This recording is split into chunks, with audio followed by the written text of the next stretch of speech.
ஆடி கிருத்திகை திருத்தணியில பார்த்தீங்கன்னா, பயங்கர விசேஷமா இருந்தது. கூட்டம் பார்த்தீங்கன்னா, பயங்கரமா வந்திருந்தது. 3 கிலோமீட்டர் முன்னாடியே பார்த்தீங்கன்னா, எல்லா வெஹிக்கிளுமே ஸ்டாப் பண்ணிட்டாங்க. அங்கருந்து எல்லாருமே நடந்து தான் வந்தாங்க.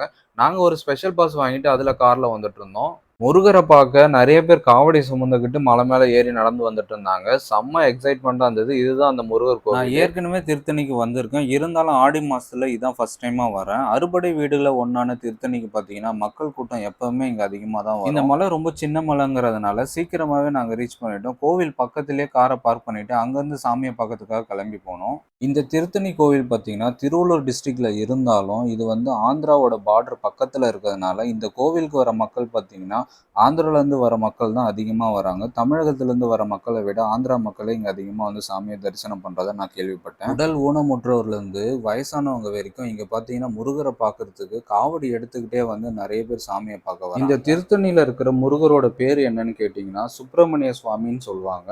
இந்த கோவிலோட பேரே வந்து சுப்பிரமணிய சுவாமி திருக்கோவில்னு தான் அழைக்கிறாங்க.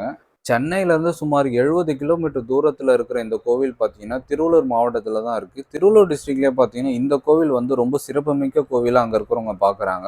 ஏன்னா, அந்த அளவுக்கு இங்க வந்து நெறைய விசேஷங்கள்லாம் நடக்குது. அதுலயும் ஆடி மாசத்துல இந்த ஆடி கிருத்திகையில பார்த்தீங்கன்னா, கட்டுக்கடங்காத கூட்டம் வந்திருக்கு. நீங்களே அத இந்த வீடியோல பாருங்களேன்.